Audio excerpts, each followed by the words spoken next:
sudah ada yang bergabung, mungkin satu lagi yang belum bergabung. Sebelum kita mulai, kami sapa seluruh peserta, mengucapkan terima kasih telah berkesempatan hadir dan bergabung di webinar kita di malam hari ini. Selanjutnya kami ucapkan terima kasih kepada Mbak Titi dari Perludem dan juga abang kami Kanda Wen yang telah hadir membersamai kita pada malam hari ini. Dan selanjutnya kepada abang Dori, mungkin lagi proses untuk bergabung, persiapan untuk bergabung pada acara kita pada malam hari ini.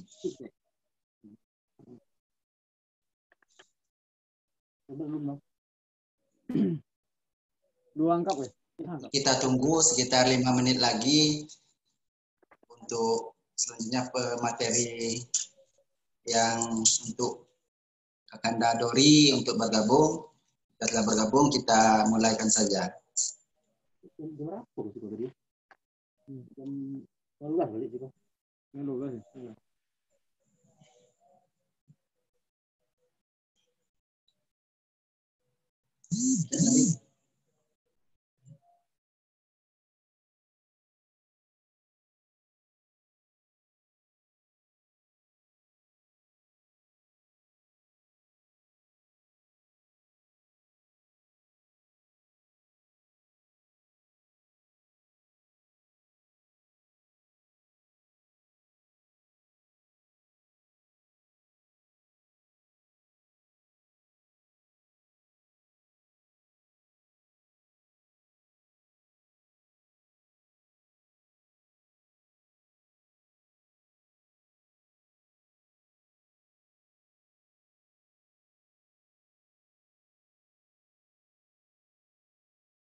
Baik, terima kasih karena pemateri kita sudah lengkap.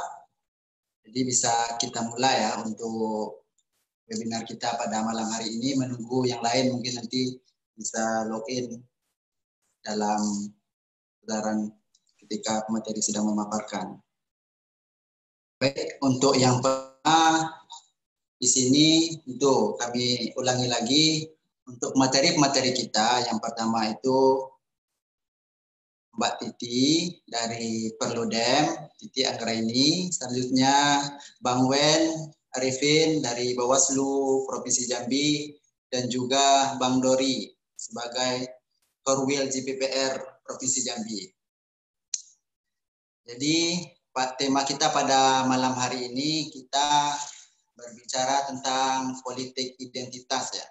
Politik identitas ini ya secara umumnya mungkin suatu strategi lah boleh dikatakan oleh beberapa kali pilgub seperti yang paling tersohor di kita itu yaitu pada pemilihan gubernur ya, mungkin paling banyak diketahui oleh seluruh peserta Gubernur DKI Jakarta, bagaimana ini sudah terlihat jelas ya, mungkin seluruhnya bisa menyaksikan bagaimana peran Islam atau pengelompokan identitas untuk sebagai suatu strategi dalam mencapai tujuan-tujuan yang diinginkan. Ya, baik di sini tentu tidak mungkin akan kita kupas lebih dalam dengan pemateri-pemateri kita yang memang membidangi hal-hal tersebut. Tadi juga sudah kami perkenalkan. Baik, untuk pertama langsung saja kepada Mbak Titi untuk memberikan materi tentang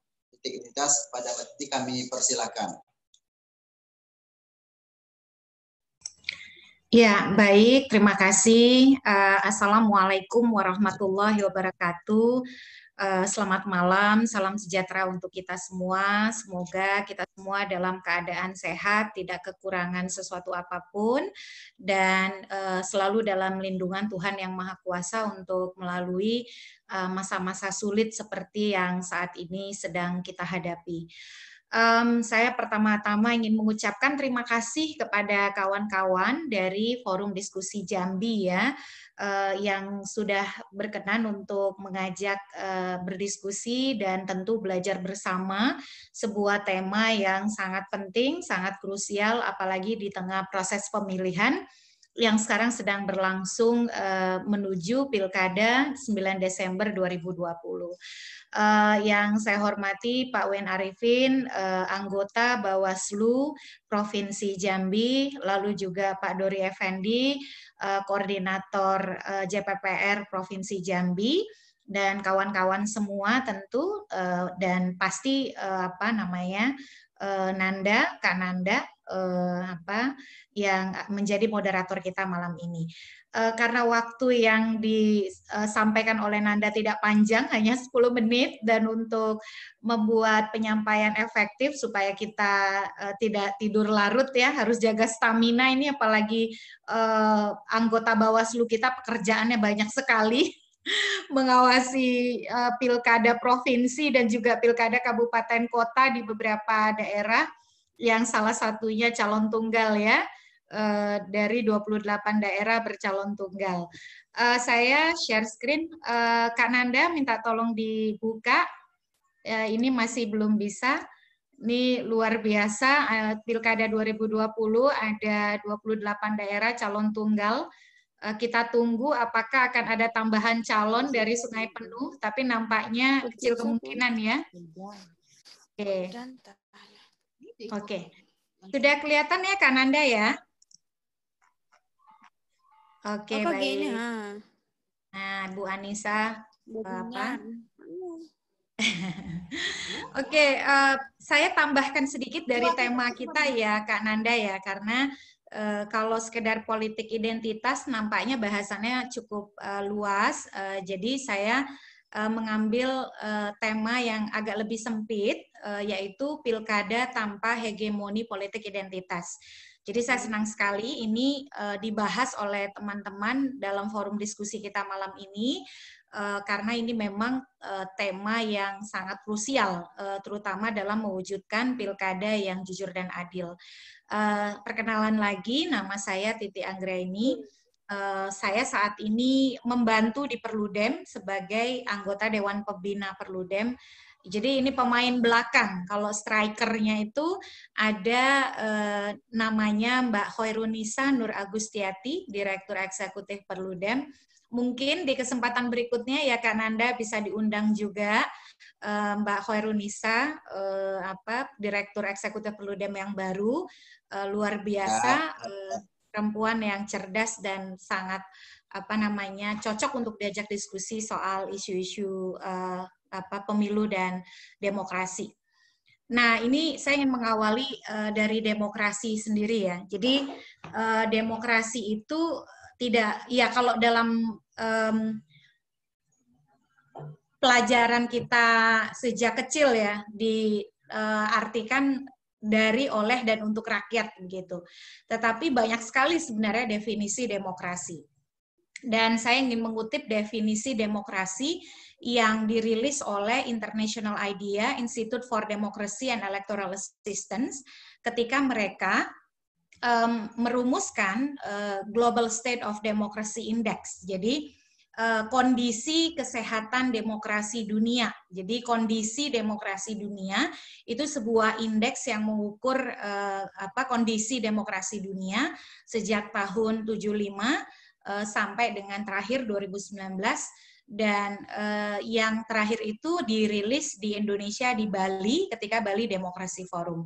Nah, untuk di Indonesia sendiri saya bersama IDEA, mereka menyebutnya demokrasi ambasador ya untuk Global State of Democracy ini. Nah, untuk demokrasi dalam konstruksi International IDEA itu ada dua variabel utama di dalamnya. Yang pertama itu adalah popular control atau kendali oleh rakyat, kuasa rakyat atau kedaulatan rakyat begitu ya. Dan yang kedua adalah political equality atau kesetaraan politik. Nah, jadi kendali kontrol oleh rakyat ditambah lagi kesetaraan politik, itu dua variabel utamanya. Nah, di dalam dua variabel utama demokrasi yang menyaratkan kontrol oleh rakyat dan juga kesetaraan politik, maka ada lima hal subvariabel yang juga melekat di dalam konteks demokrasi. Yang pertama adalah representative government, yang kedua fundamental rights, yang ketiga checks on government, yang keempat impartial administration, dan yang kelima participatory engagement. Nah, setiap subvariabel itu punya sub-subnya lagi gitu ya. Fundamental rights itu misalnya ada access to justice, akses kepada keadilan. Lalu civil liberties, kebebasan sipil. Lalu ada social rights and equality, ini ada di sini. Lalu ketika bicara soal checks on government, pengawasan pada pemerintahan, itu ada efektif parlemen yang efektif. Yang kedua, kemandirian yudisial. Dan yang ketiga ada media integrity atau integritas media. Dan ketika bicara administrasi pemerintahan yang imparsial, itu ada bicara soal penghapusan korupsi. Lalu kemudian penegakan hukum yang terprediksi gitu ya. Nah, ketika bahas representative government atau pemerintahan perwakilan, dia mengenal clean election, pemilu yang bersih. Lalu inclusive suffrage, hak pilih yang inklusif. Kemudian free political parties, partai politik yang bebas. Dan yang terakhir elected government, pemerintahan yang dipilih melalui pemilu. Nah, yang terakhir participatory engagement itu punya variabel lain. Yang pertama itu civil society participation, partisipasi masyarakat sipil. Lalu partisipasi elektoral. Yang ketiga itu direct democracy atau demokrasi langsung, dan yang keempat local democracy atau demokrasi lokal. Nah, ini kalau kita melihat demokrasi harusnya melihatnya secara utuh ya. Demokrasi itu bukan hanya pemilu, bukan hanya memberikan suara, tetapi juga sebuah proses yang komprehensif di mana kita bicara juga tentang pemenuhan hak-hak rakyat, hak-hak warga negara, pengawasan pada pemerintahan, lalu tata kelola pemerintahan yang imparsial, dan lain sebagainya. Kenapa kemudian ini relevan didiskusikan ketika kita membahas politik identitas, itu saya akan urai berikutnya. Nah, yang berikut adalah soal pilkada demokratis. Kalau kita lihat kan pasal 18 ayat 4 Undang-Undang Dasar kita menyebutkan pemilihan gubernur, bupati, wali kota dilakukan secara demokratis gitu. Undang-undang pilkada kita menerjemahkan demokratis itu yaitu dilaksanakan secara langsung, umum, bebas, rahasia, jujur, dan adil.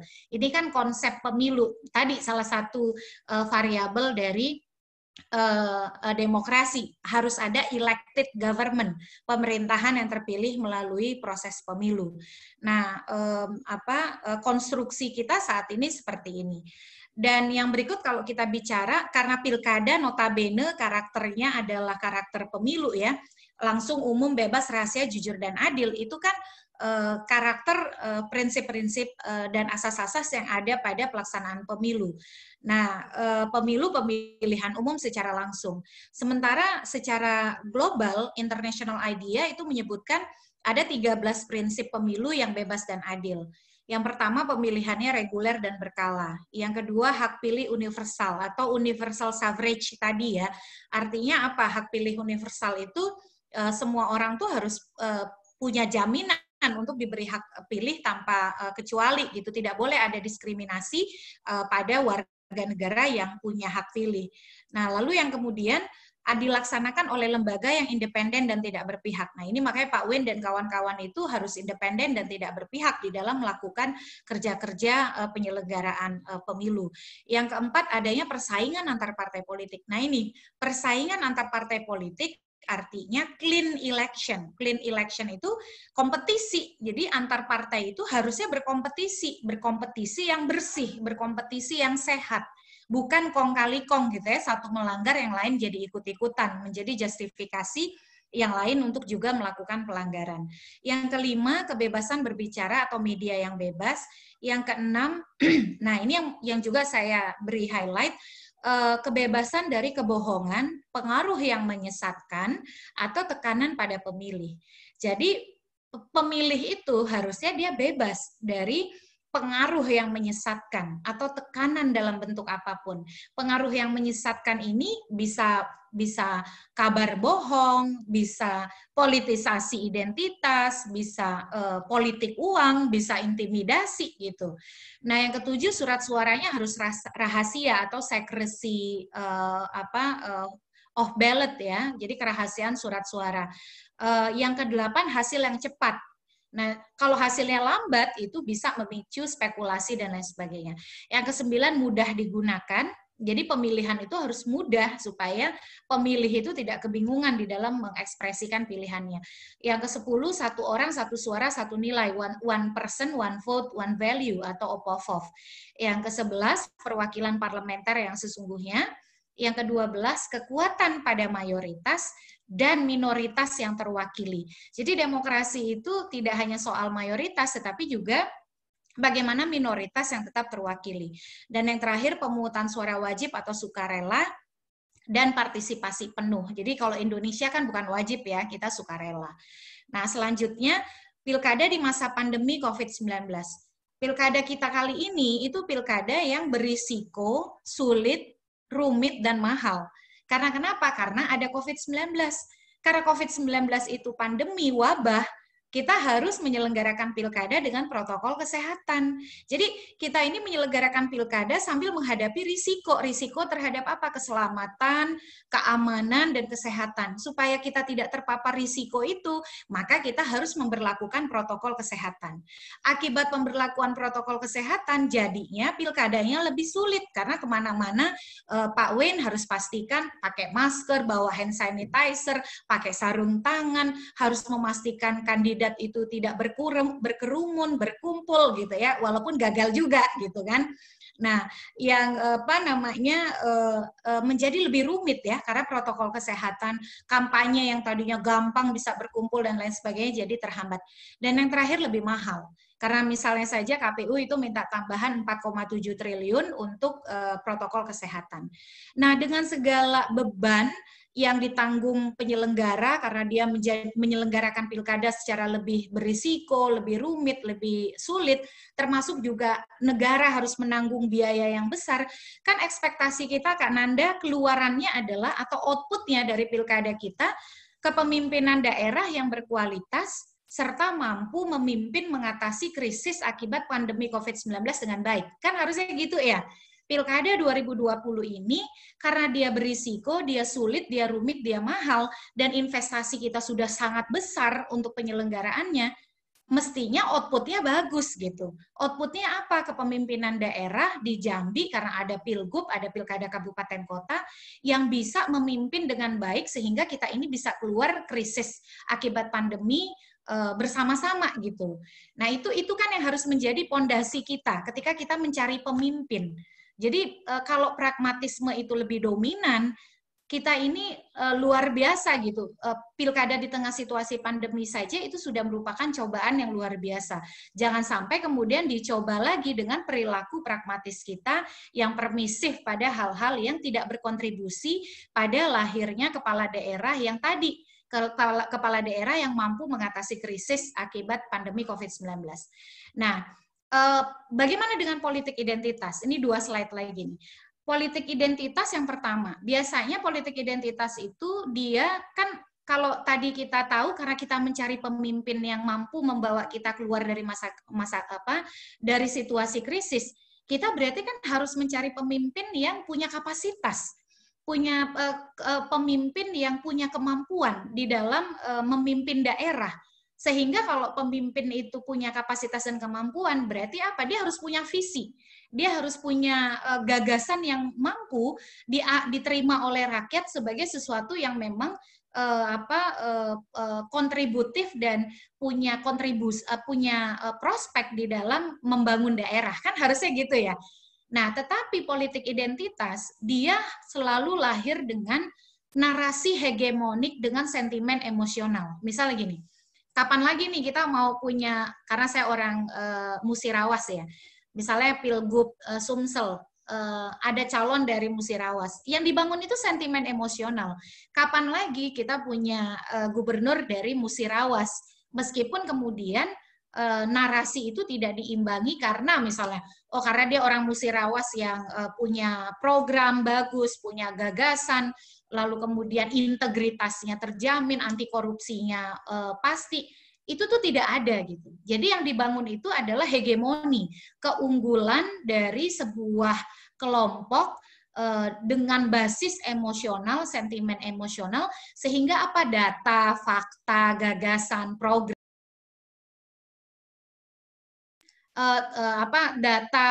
fakta, gagasan, program itu tidak menjadi pertimbangan gitu. Makanya yang kedua, karena dia membangun hegemoni, membangun narasi keunggulan yang menegasikan kelompok lain yang penuh sentimen, maka dia minim substansi. Jadi minus tawaran yang sifatnya programatik, apalagi sesuatu yang berbasis gagasan dan program. Jadi tidak menawarkan sesuatu yang sifatnya substansial gitu. Karena tadi yang dibangun itu adalah hegemoni kelompok atau sentimen emosional. Nah, yang ketiga, dia membelah. Politik identitas itu membelah.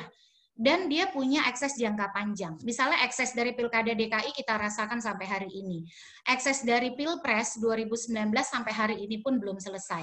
Dan kecenderungannya adalah kecenderungan tadi emosional itu gitu. Makanya yang keempat, dia mendistorsi fungsi kontrol publik pasca pemilu. Kan tadi kalau kita lihat elemen demokrasi, pemerintahan itu harus impartial administration ya. Jadi harus profesional pemerintahan. Tetapi kita akan sulit mendapatkan pemerintahan yang profesional kalau ada politik identitas. Karena kenapa? Karena kontrol publik pada kepemimpinan hasil pemilu itu bukan berbasis kinerja, tetapi basisnya adalah emosional. Pokoknya nggak suka. Jadi makanya contoh di Jakarta ya, apa saja yang dibikin oleh Anies Baswedan, bagi yang tidak mendukung Anies itu pasti Anies salah. Tetapi bagi yang menyukai Anies, apa saja yang dilakukan oleh Anies Baswedan itu pasti benar. Jadi basisnya itu emosional. Suka tidak suka, bukan kemudian basis kinerja. Padahal kalau kita ingin membangun civic culture, kultur kewarganegaraan, kan kontrol dan juga daya kritis warga, politik yang deliberatif itu kan dibangun berbasis gagasan, program, dan kinerja. Jadi ini merusak gitu. Jadi merusak desain ketatanegaraan kita karena masyarakat yang seharusnya memainkan fungsi pengawasan, fungsi kontrol itu tidak berbasis kinerja dan program, tetapi berbasis emosi. Pokoknya nggak suka. Kalau nggak suka apa saja yang dibikin itu salah gitu. Nah yang terakhir ini yang juga memicu politik identitas. Apa itu?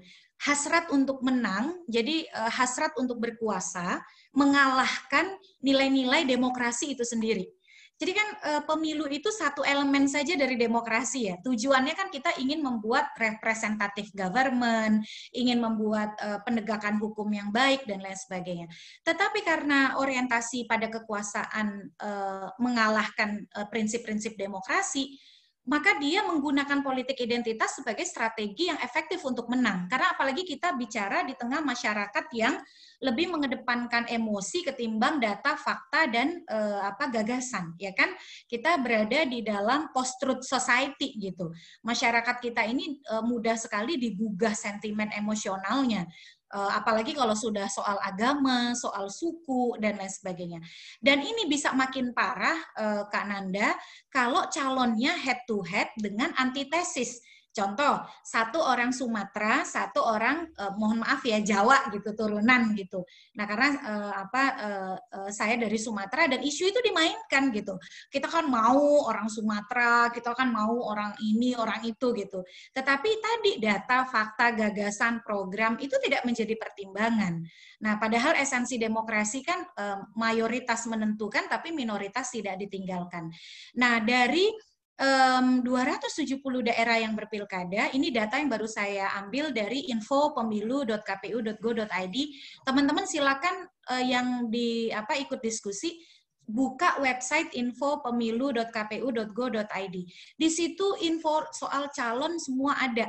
CV-nya ada, lalu kemudian pekerjaannya apa, partai pengusungnya apa, itu semua lengkap. Jadi kita bisa riset nih, bisa mengkaji visi misi programnya apa, itu semua di-upload di website KPU. Ternyata mayoritas dari 270 daerah itu, 94 daerah itu hanya 2 pasangan calon. Artinya apa? Akan ada kompetisi yang head to head gitu ya. Nah, disinilah potensi masuknya politik identitas itu menjadi makin besar. Terutama kalau ada antitesis antar calon, misalnya perbedaan agama, Islam Kristen gitu ya, atau perbedaan suku, atau perbedaan yang lain-lain yang sifatnya mengarah kepada ras gitu ya. Dan yang terakhir, apa yang bisa kita lakukan? Ini penutup. Kita sudah bisa mengidentifikasi tadi potensi-potensi ya, ada kecenderungan politik identitas digunakan untuk merebut kemenangan, strategi kemenangan. Karena tadi hasrat berkuasa yang lebih dominan daripada komitmen pada berdemokrasi. Yang harus dilakukan adalah membangun soliditas pemangku kepentingan terhadap praktik demokrasi elektoral yang betul-betul substantif gitu, berbasis pemenuhan prinsip-prinsip jujur, adil, dan juga inklusivitas yang tadi kita sudah bahas. Maka memang kuncinya mungkin ini klise ya, tetapi pendidikan politik untuk mewujudkan kesadaran pemilih memang masih menjadi solusi terhadap politik identitas. Dia politik identitas akan subur ketika pemilih hanya terkooptasi dalam satu lingkaran yang homogen dan tidak mendapatkan akses informasi yang memadai. Yang kedua, terus-menerus mengajak pemilih untuk berorientasi pada gagasan dan program. Ini pada semua ya, penyelenggara pemilu, masyarakat sipil, media massa, tokoh agama, tokoh masyarakat, ini semua. Makanya saya bilang soliditas pemangku kepentingan. Yang ketiga adalah menagih komitmen partai politik. Nah ini yang paling susah nih, yang terakhir. Sebenarnya komitmen itu harusnya partai politik mengawal para kandidat yang maju di pilkada. Jangan lepas tangan, semua diserahkan kepada kandidat. Partai harus mempunyai komitmen untuk menjaga para kandidatnya agar tidak melakukan kampanye berbasis hegemoni politik identitas. Dan yang paling utama saya kira kita harus melakukan rekonstruksi terhadap regulasi pilkada kita untuk membuka keran pencalonan yang lebih banyak, yang lebih besar. Ambang batas pencalonan kepala daerah, persyaratan pengusungan calon kepala daerah yang 20% kursi dan 25% suara itu terlalu berat. Termasuk juga persyaratan calon independen atau perseorangan, itu juga sangat berat dan mahal. Dan itu yang berkontribusi pada kehadiran calon tunggal, pada head-to-head-nya kompetisi, gitu ya. Sehingga tadi kompetisi yang kompetitif, ragam pilihan, kan politik identitas itu akan lebih mudah dipecah kalau ada banyak pilihan, kalau ada banyak ragam pilihan. Nah, oleh karena itu persyaratan pencalonan perlu kita rekonstruksi ulang sehingga ada lebih banyak pilihan, lebih banyak kandidat yang berkompetisi, sehingga ruang kompetisi itu tidak lagi berorientasi pada politik identitas, tapi bisa dibawa masuk kepada keunggulan gagasan dan program. Saya kira saya ingin mengakhiri di sana, Kak Nanda, mohon maaf saya lama, ini pemaparan sampai 20 menit lebih. Assalamualaikum warahmatullahi wabarakatuh. Waalaikumsalam warahmatullahi wabarakatuh. Ya, terima kasih untuk materi pertama, memang luar biasa ya. Beliau ini memang biasanya mengisi materi itu tingkat nasional sebagai KPU RI, Bawaslu RI. Nah, ini hadir bersama kita dengan luar biasa, data pun lengkap. Jadi mungkin yang lain bisa langsung menyaksikan teman screen data-data yang telah dipaparkan tadi. Baik, terima kasih. Yang kedua itu kepada materi kita, Bang Wen, dan saya dapat clue lah, Bang Wen ini lagi melaksanakan penelitian tentang politik identitas ya. Mungkin bisa Bang Wen langsung memaparkan bagaimana realitasnya, karena Bang Wen ini sudah langsung menyelam pada saat ini juga kan dalam mencari kebenaran dan fakta-fakta mengenai politik identitas. Kepada Bang Wen kami persilakan. Baik, terima kasih. Mungkin sebelumnya mohon share mau share konten nih, admin. Bisa ya? Oke, screen.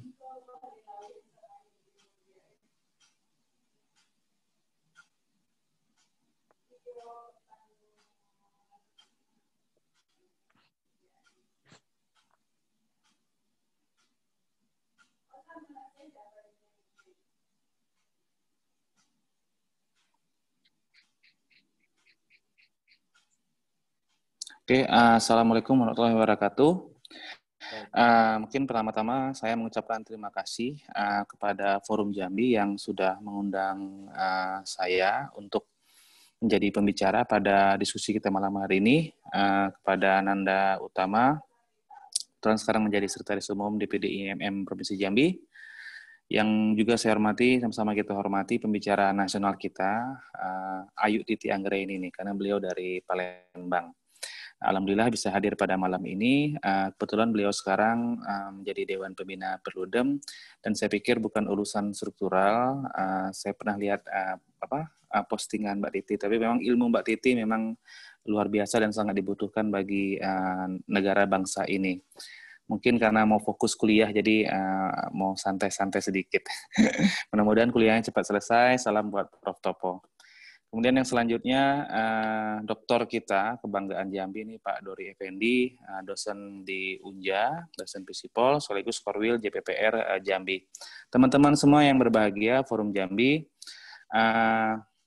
saya belum bisa share konten ini karena mungkin saya tidak tahu caranya, karena kebetulan menggunakan tablet, jadi kurang paham. Tapi kalau mungkin bisa admin menampilkan di komputer sana lebih baik, karena saya sudah share ke admin PowerPoint-nya. Tadi Mbak Titi menggunakan pendekatan normatif ya, jadi saya ingin coba untuk menggunakan pendekatan empiris. Kebetulan saat ini saya secara kelembagaan sedang melaksanakan riset sampai dengan akhir tahun terkait dengan politik identitas. Yang sebenarnya isu ini juga sejak setahun yang kemarin sudah saya susun proposal sebenarnya politik identitas di Jambi untuk meneliti. Nah, pertama terkaitan dengan politik identitas, bahwa tidak hanya agama, identitas itu ikatan kedaerahan, suku adat, kemudian ikatan kepemimpinan, ikatan ideologi dan sebagainya. Nah, namun persepsi orang ketika melihat Pilkada DKI lebih mempersepsikan bahwa identitas itu adalah hanya agama, padahal ada banyak identitas yang menjadi basis dari perilaku memilih.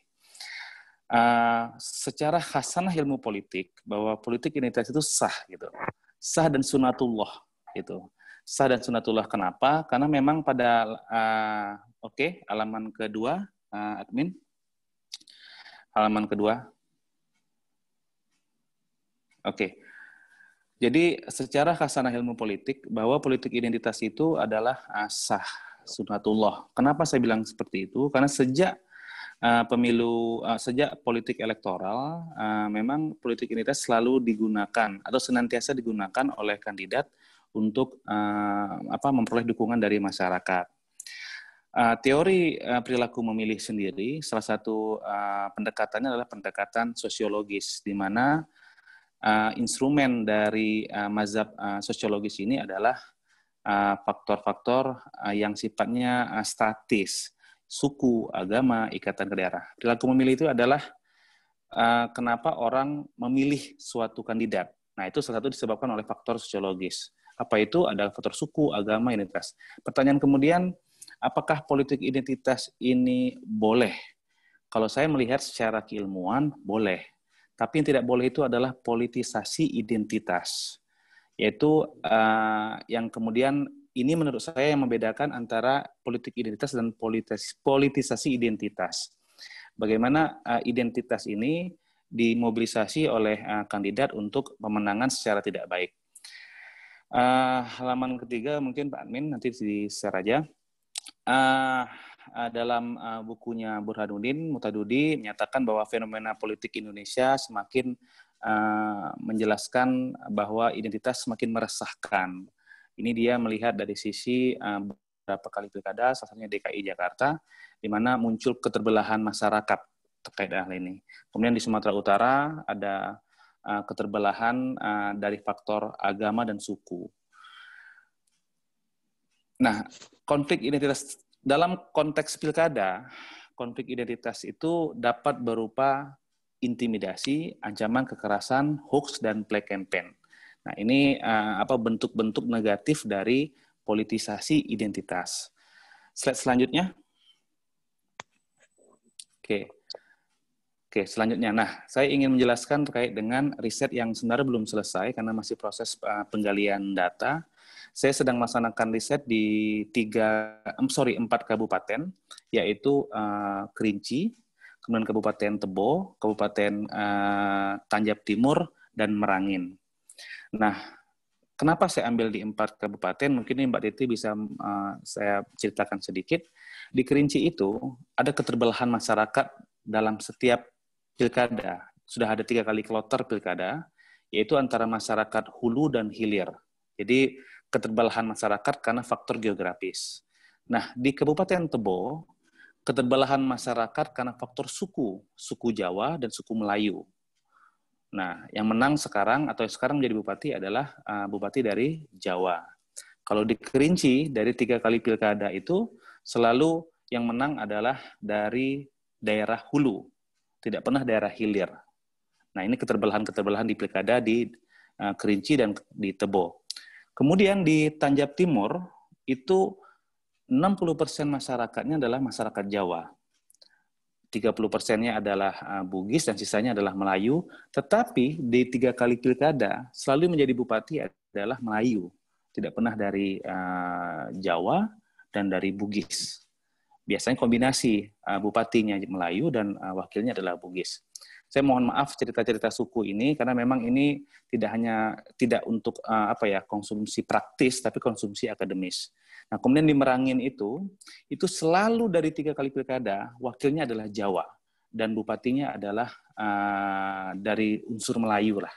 Gitu. Meskipun ada keturunan dari Sumatera Barat di periode yang kemalu. Nah, padahal masyarakat Jawa di Merangin cukup banyak, meskipun tidak dominan, sekitar 40-45%. Nah, apa temuan awal riset saya? Bahwa politik identitas di 3 kali pelaksanaan pilkada di Jambi, yang saya maksud 3 kali ini adalah periode awal 2005 sampai 2009, kemudian 2009 sampai 2013, dan 2013 sampai 2018. Jadi sudah 3 kali pelaksanaan kloter pilkada atau gelombang pilkada di Jambi. Nah, dari 4 kabupaten ini, ternyata bahwa identitas yang senantiasa diadu atau dijadikan politisasi adalah suku dan ikatan kedaerahan. Tidak ada identitas agama. Ini temuan awal riset saya. Kemudian konflik berbasiskan identitas baru muncul ketika tidak ada keseimbangan proporsi kombinasi pasangan calon kepala daerah dan wakil kepala daerah. Contoh di Kabupaten Tebo, pada Pilkada 2017, ada demo, ada intimidasi, ancaman yang begitu masif dalam pelaksanaan kampanye Pilkada 2017. Tetapi di 2012 pilkadanya aman, tidak ada isu Jawa non-Jawa, tidak ada isu Melayu dan Jawa. Nah, pertanyaan kenapa? Ternyata temuan awalnya adalah bahwa 2012 itu dari 4 paslon di Kabupaten Tebo, seluruhnya itu adalah kombinasi Melayu-Jawa. Jadi keempat-empatnya ini adalah kombinasi Melayu-Jawa. Bupatinya Jawa, wakilnya Melayu. Bupatinya Melayu, wakilnya Jawa. Keempat-empatnya adalah kombinasi. Nah, pada tahun 2017, satu pasangan calon itu Jawa Melayu, kebetulan dia bupati incumbent dari Jawa, kemudian lawannya adalah Melayu-Melayu. Sehingga berhadapan antara suku Jawa dan suku Melayu. Nah, pada saat inilah, kondisi inilah memunculkan konflik yang tinggi yang berbasiskan identitas. Jadi ada prasyarat ketika konflik itu muncul karena faktor identitas. Apa? Syaratnya adalah ketika kombinasi dari calon dan wakil itu adalah tidak seimbang, tidak proporsional. Saya memiliki hipotesis bahwa identitas itu adalah isu produksi isu yang diproduksi untuk kepentingan sesaat. Pada dasarnya masyarakat kita di Jambi terutama itu sebenarnya tidak masalah. Mau dia Jawa, mau dia Melayu, mau dia Batak, mau dia Palembang, mau dia Minang, itu bukan persoalan di kami di Jambi. Tapi ini adalah isu yang diproduksi, dimobilisasi untuk kepentingan politik sesaat.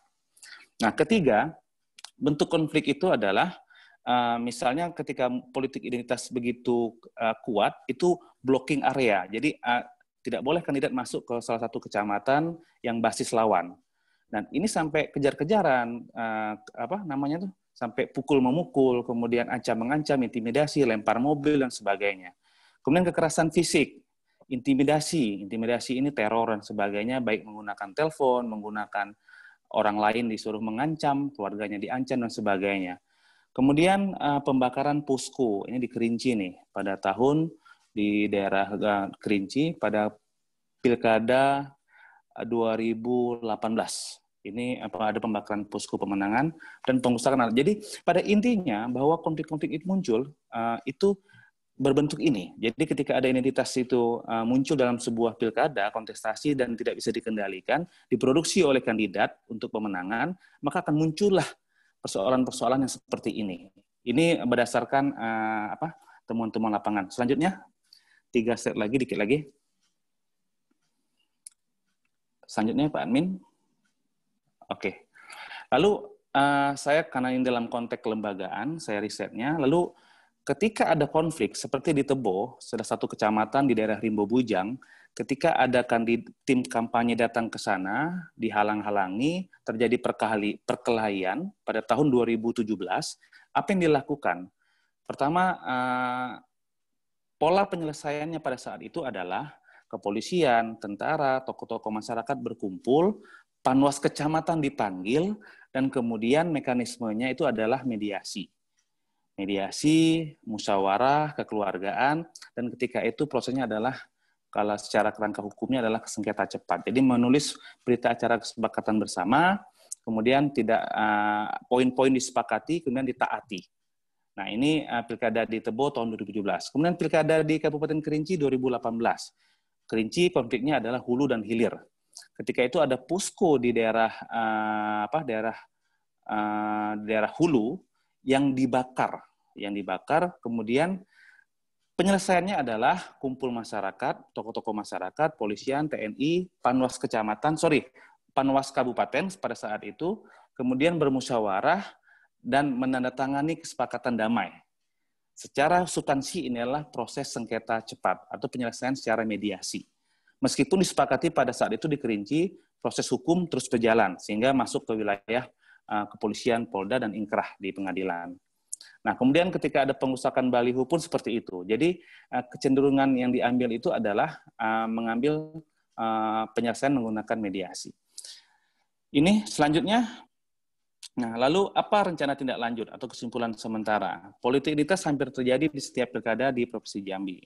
Hal ini dibuktikan dengan pemilihan pasangan calon sangat dipengaruhi. Jadi sekarang pun di Jambi ada 1 pilgub dan 5 pilkada kabupaten, kecenderungan kandidat itu mengambil secara identitas kedaerahan, identitas suku, identitas organisasi, identitas ormas dan sebagainya. Ini fakta empiris. Apakah bisa kita larang mereka tidak menggunakan ini?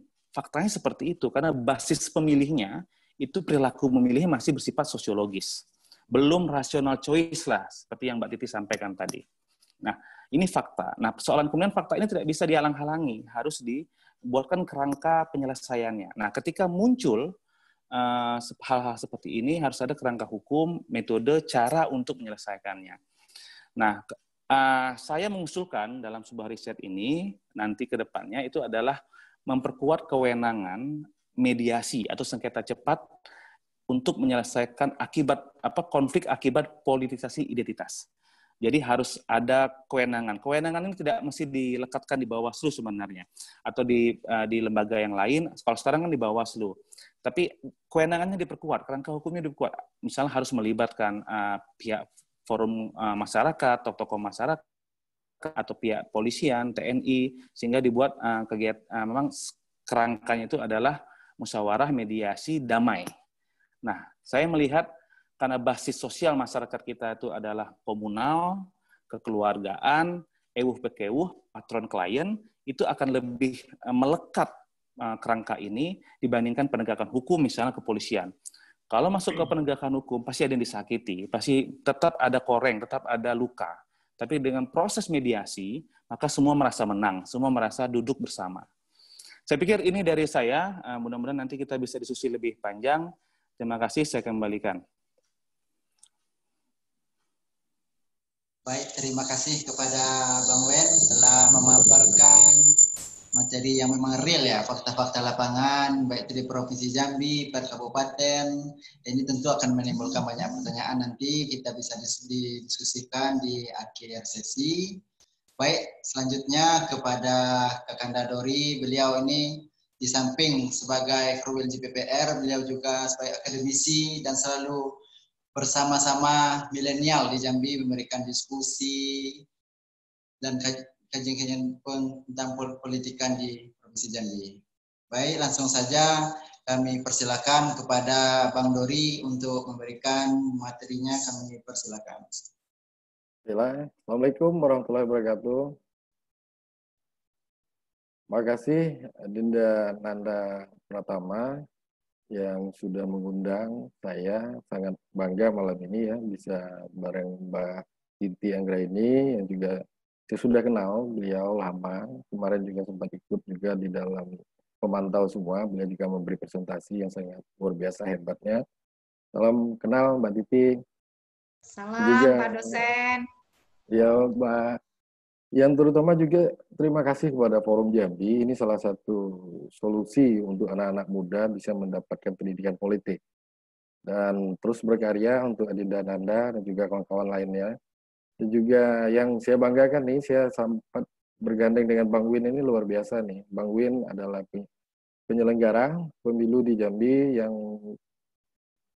sangat luar biasa, yang selalu yang mengisi acara-acara menyampaikan tentang bagaimana regulasi tentang penyelenggaraan pilkada ini. Beliau adalah komisioner Bawaslu. Mawin, selamat malam Mawin. Dokter, semoga buah-buahannya laku ya. Amin. Ya. Kalau sekarang sambil kita promosi ya, sambil jualan buah-buah sekarang. Ya, saya akan ini juga share screen untuk jadi panduan kita di dalam berdiskusi. Saya ambil sebentar ya.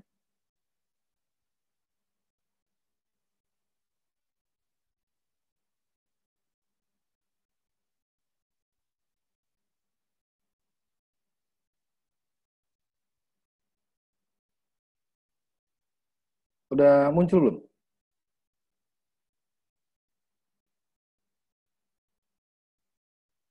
Halo dah? Udah muncul dah? Sudah Bang, sudah. Sudah ya? Udah. Ya. Lanjutkan.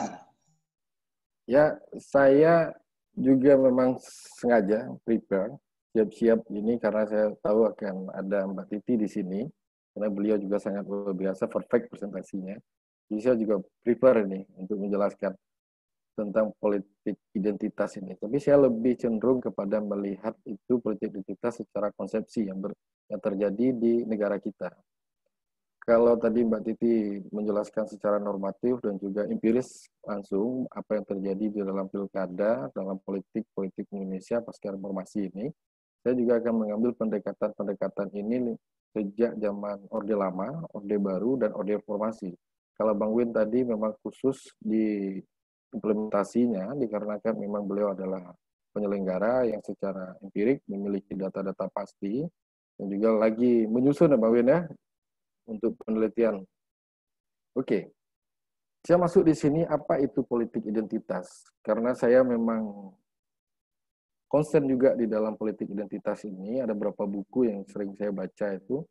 Salah satunya itu adalah berbicara definisi yang dijelaskan oleh Donald Horowitz 1968 dan Norbert van Klieken. Ini dua-duanya peneliti-peneliti ini adalah Indonesianis orang ini.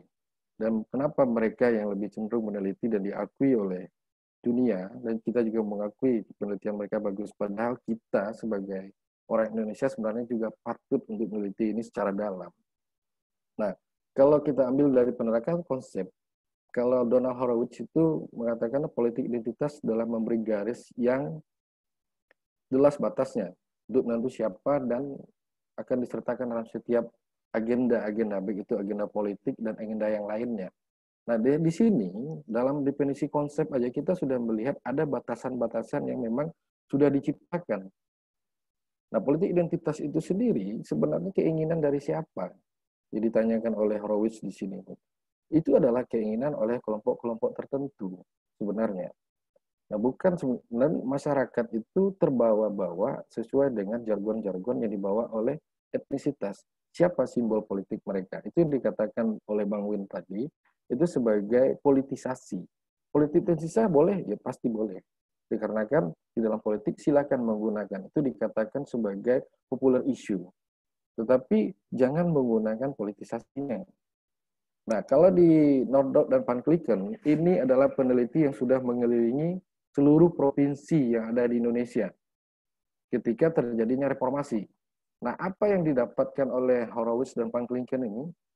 Politik identitas itu adalah tindakan politik yang menempatkan identitas suku, ras, dan agama untuk meraih tempat dukungan politik.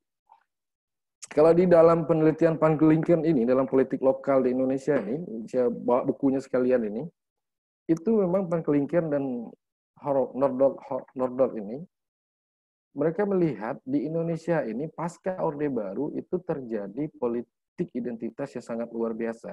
Nah, di sini mereka mengkritik terjadinya ini itu dikarenakan apa? Pertama itu dikarenakan oleh adanya sistem otonomi daerah atau kita kenal desentralisasi. Nanti saya akan jelaskan itu. Nah, waktu 10 menit Anda ya? Oke, saya ambil pendekatan Orde Lama dulu sebelum saya masuk ke penjelasan yang lebih dalam. Nah, ini saya ambil bagaimana munculnya politik identitas di Indonesia. Di sini saya ambil pendekatan itu peta pemikiran politik Herbert Pate.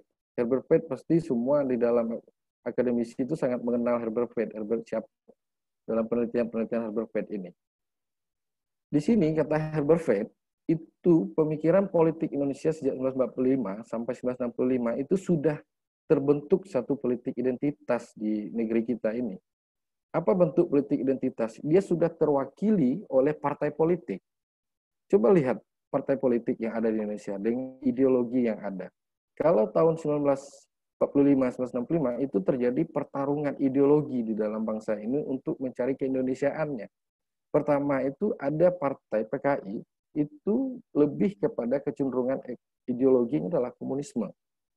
Nah, partai yang lain, partai PNI Radikal Nasionalisme, Democratic Socialism, Masumi, NU Japanese Traditionalism, Hindu Japanese Islamic. Artinya di sini politik identitas itu sudah terwakilkan oleh partai politik. Nah, sebenarnya peran ini sudah terbentuk. Sebenarnya politik identitas itu sudah terbentuk jauh dahulu. Kalau kita ambil apa yang terjadi di negara-negara luar, contoh kita lihat politik identitas yang terjadi di Jerman. Di Jerman itu, apa yang dikatakan oleh Hitler, itu bagaimana identitas daripada masyarakat Jerman itu menjadi etnik yang agung. Maka mereka menjadikan satu konflik pembunuhan massal terhadap kelompok-kelompok Israel, kalau kaum-kaum Yahudi. Nah, di sini kita melihat identitas itu sangat penting untuk digunakan. Baik dia digunakan dalam bentuk perspektif kekerasan, untuk mendapatkan kekuasaan, untuk mendominasi birokrasi, semuanya bisa dilakukan melalui identitas ini. Di era Orde Lama, ini terjadi. Maka di era Orde Lama, terjadi benturan antar ideologi itu sehingga bentuk masyarakat itu sendiri berperang antar masyarakat itu sendiri. Padahal kalau berbicara tentang politik identitas, bicara identitas kita itu adalah Melayu. Even you are not, bukan Melayu Melayu Jawa, tetap kita Melayu. Melayu Minang, tetap kita Melayu. Semuanya itu adalah Melayu, dataran Melayu. Kita bukan berbicara tentang etnisitas di sini sebenarnya. Kalau bicara tentang etnisitas, apa yang terjadi pada tahun 1998, di mana terjadi pembantaian terhadap dan diskriminasi terhadap etnik Cina. Nah, di negara luar, contohnya seperti negara yang bilang etnik, popularisme, sistem politiknya. Kalau politik identitas ditarik lagi di negeri Melayu, contoh di Malaysia. Di Malaysia, politik identitas itu melekat pada konstitusi negaranya. Apa contoh konstitusi negara mereka? Mereka meminta hak istimewa orang Melayu. Pertama, hak istimewa orang Melayu itu berbicara tentang perlembagaan negara adalah perlembagaan beraja.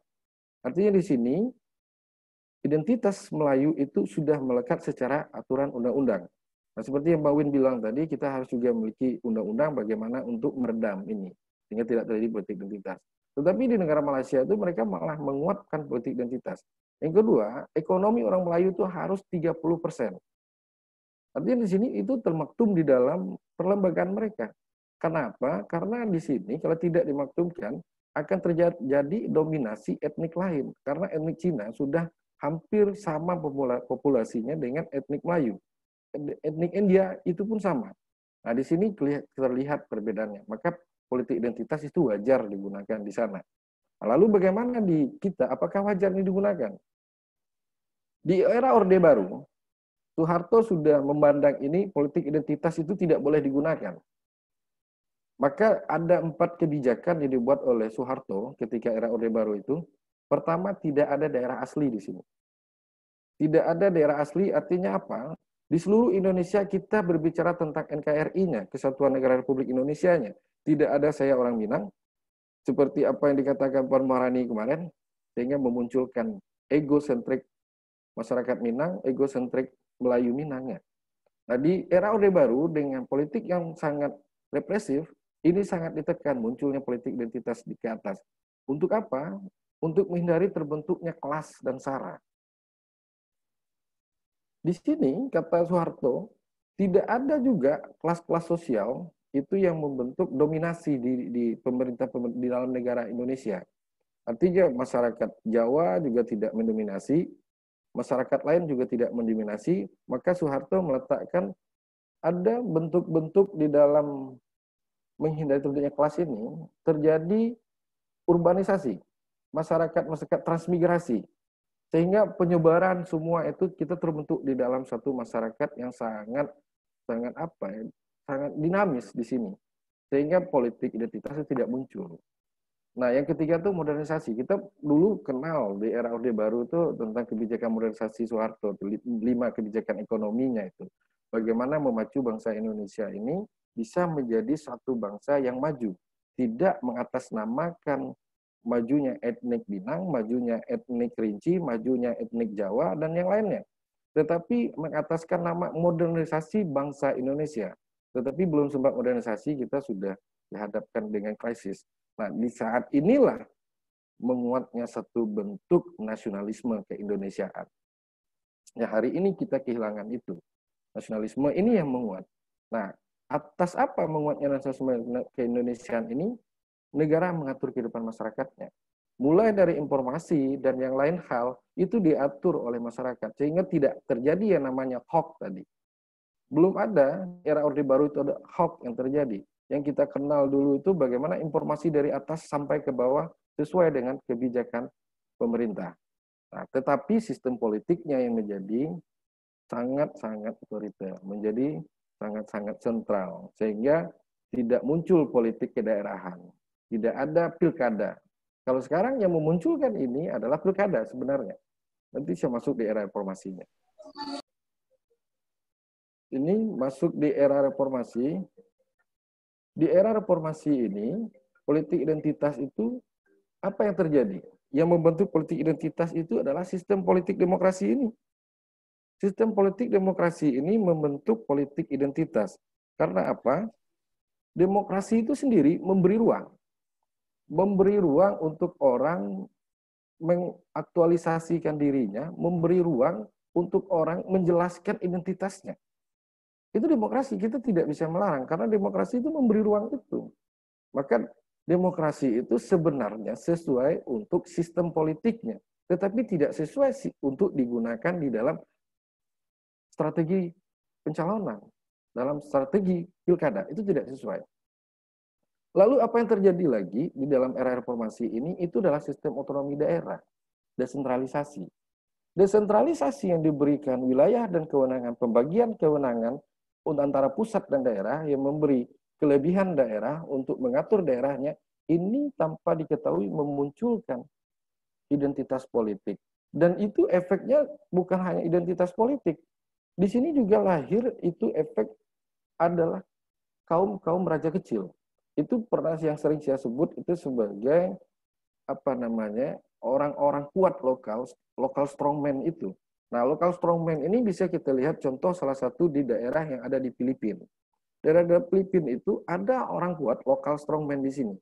Even he didn't have the knowledge, tetapi dia memiliki massa. Nah, sehingga apapun yang terjadi di dalam pilkada kelak, dia akan terpilih menjadi seorang pemimpin. Maka pilkada ini bukan hanya berbicara identitas, tapi juga kita melihat bagaimana kelemahan pilkada itu sendiri. Kalau preman hari ini dicalonkan, tetapi dia punya massa, dia bisa menjadi pemimpin. Ini persoalannya. Nah, maka dilihat politik identitas di era reformasi itu pemilihan kepala daerah, pilkada. Pilkada ini adalah embrio munculnya identitas politik di dalam analisis akademik ini. Kenapa? Pilkada akan muncul isu-isu putra daerah. Karena sistem otonomi daerah tadi memberi ruang. Maka saat ini jangan salahkan ketika munculnya politik kedaerahan itu karena kita menganut sistem desentralisasi itu sendiri.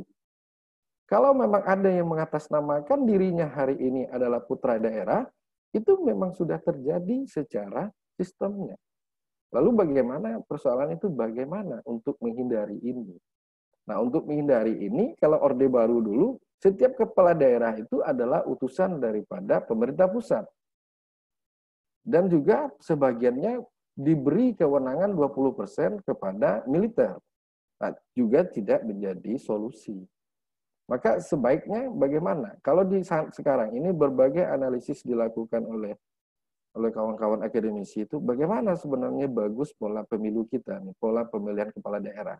Karena diambil pendekatan pilkada yang muncul itu, ada local strongman, ada dinasti politik, ada politik identitas, yang muncul negatifnya, tidak muncul positifnya.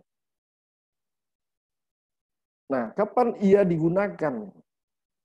Digunakan politik identitas ini ketika kontestasi politik dan kekuasaan. Kontestasi politik ini jangan kita anggap kontestasi hanya dalam ranah politik yang bupati dan gubernur. Dia sampai juga kepada level desa. Apa yang saya maksud dengan level desa? Di level desa itu sendiri, kalau hari ini kita menerapkan sistem pemilihan kepala desa itu adalah yang sangat demokratis, one man, one vote, juga terjadi hal seperti ini.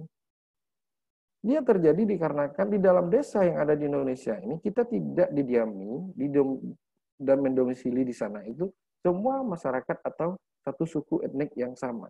Dia juga ada orang-orang dari Jawa, Minang, Kerinci, dan semuanya. Tetapi apa yang terjadi di sini politik kekeluargaan, kekerabatan. Ini juga politik identitas. Itu yang dimaksud oleh Ariel Heryanto. Nah, Indonesia kita punya satu penulis itu, ada Prof. Ariel Heryanto, tetapi beliau diakui di Sydney, di Australia, bukan diakui di Indonesianya. Di sana beliau menjadi seorang dekan. Kalau dia comeback ke Indonesia, nggak tahu lah kita bagaimana Indonesia menyambut beliau, apakah diberi ruang yang bagus untuk meneliti.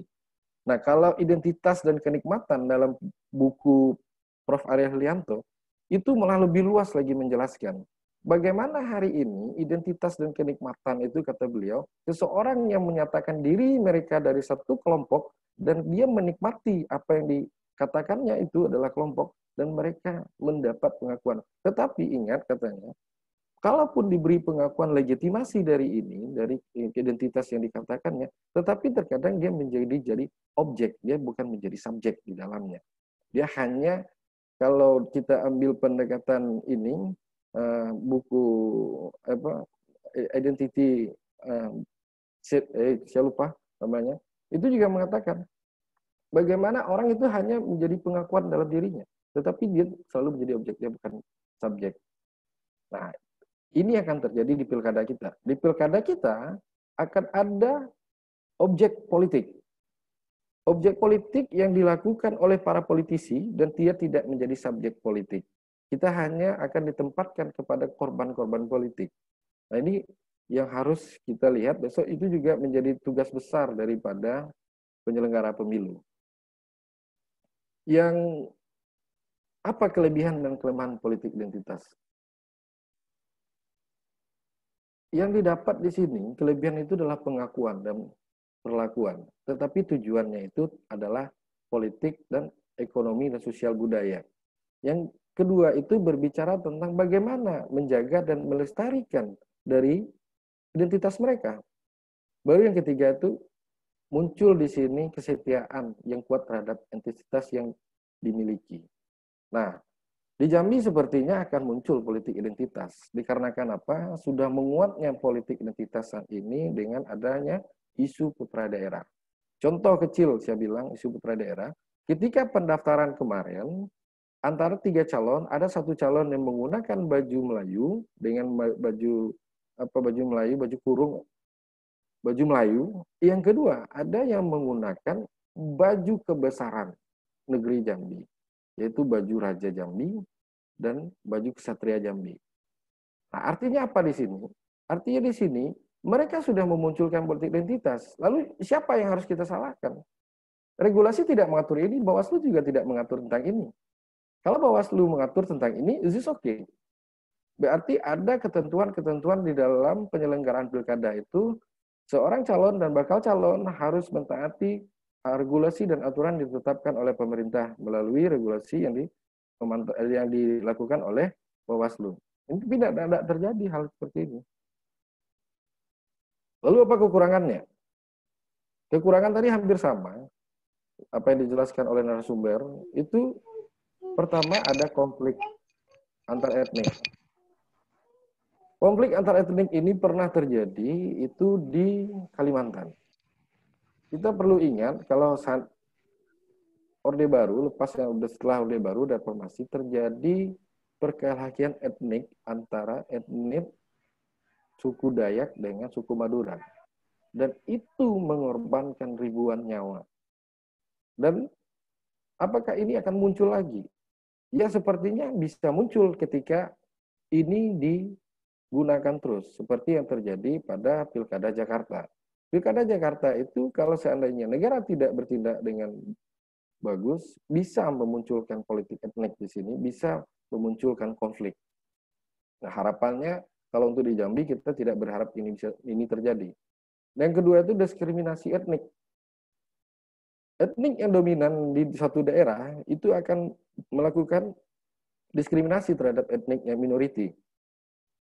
Dikarenakan apa? Karena demokrasi itu sendiri yang membuka ruang untuk ini. Maka sebenarnya pilkada ini bagi saya itu adalah backsliding-nya demokrasi. Kemunduran demokrasi itu terjadi dikarenakan pilkada. Nah, yang terakhir itu isu putra daerah. Kalau isu putra daerah ini banyak kita lihat. Isu putra daerah itu bisa dulu pernah ada di Riau kalau saya nggak salah itu sangat menguat isu putra daerah di sana. Karena apa? Di Riau itu mereka mengatasnamakan diri etnik Melayu, tetapi di sana dominasinya itu lebih cenderungan daripada etnik Minang. Nah, ini juga persoalan. Dan ingat, di Kepri juga itu terjadi hal yang sama. Kuatnya politik identitas di sana ketika pencalonan Suryo dulu dengan pencalonan Atuk. Suryo adalah etnik Jawa. Ketika untuk mengalahkan Suryo, maka harus menurunkan Atuk. Meskipun Atuk setelah menang pilkada 2 bulan kemudian beliau meninggal. Orang tua yang dimajukan untuk memenangkan kontestasi. Kesimpulannya, apa yang terjadi, sedang terjadi di dalam perilaku politik bangsa ini, itu adalah menguatnya politik identitas sara, suku, agama, ras, dan yang lainnya. Yang kedua itu adalah munculnya nasionalisme yang sempit.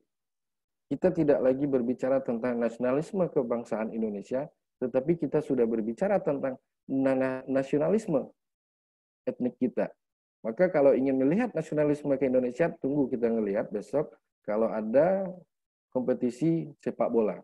Kalau Indonesia lawan negara luar, Indonesia akan memunculkan nasionalismenya. Tetapi kalau ada kompetisi besok antara etnik Minang, etnik Jawa, etnik Melayu, etnik Bugis, etnik lain, kita akan melihat nasionalisme yang sempit.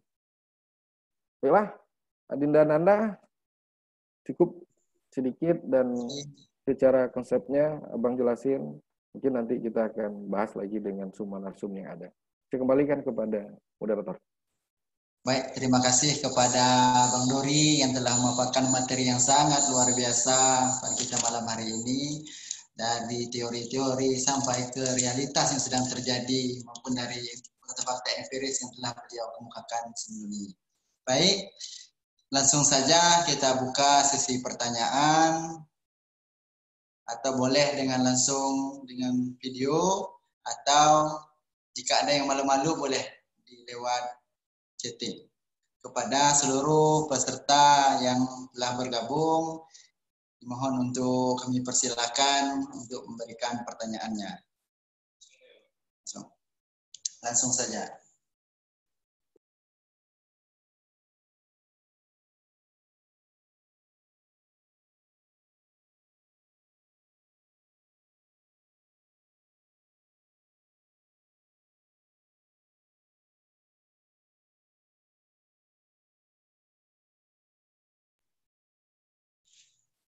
Lagi yang untuk bertanya kami persilakan, baik itu langsung melalui video maupun via chat juga kami terima.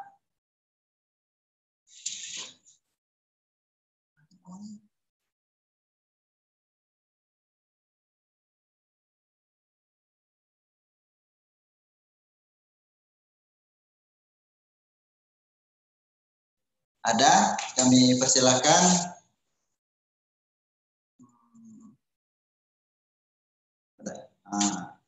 Ini ada pertanyaan dari Taufik Halim Pranata, karena pertanyaannya via chat bisa kami bacakan, cukup panjang ya.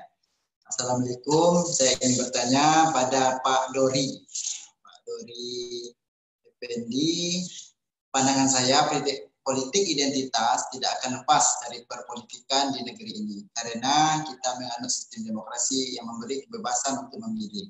Jadi wajar suara mayoritas itu berlatar belakangkan identitas yang sama dapat dijadikan senjata ampuh para politikus untuk memenangkan kontestasi. Pertanyaan saya, apakah mungkin dapat merubah sistem kepemilihan yang tidak berdasarkan politik identitas? Apakah ada solusi alternatif untuk mencapai tujuan keadilan rakyat dalam berkontestasi politik? Apakah mungkin kita bisa melaksanakan kontestasi politik tanpa politik identitas? Karena pertanyaan langsung ditujukan kepada Bang Dori, kami persilakan. Oke, ini langsung ke saya ya pertanyaannya ya. Ini langsung ditunjuk. Siapa Bang Andi, Abang apa Dinda ini Taufik Halim Pranata. Begini, kalau untuk sistem kepemilihannya, apakah bisa itu dirubah atau tidak? Tentu berkemungkinan bisa dirubah dan berkemungkinan bisa tidak dirubah juga. Bagaimana? Saya contohkan begini, di dalam perilaku politik itu sudah dijelaskan oleh Bang Win tadi, ada beberapa mazhab, Colombian School, mazhab, ya. Di sini kita ada rational choice. Nah, artinya kalau berbicara tentang rational choice di sini, masyarakat yang terdidik, ini adalah salah satu solusinya.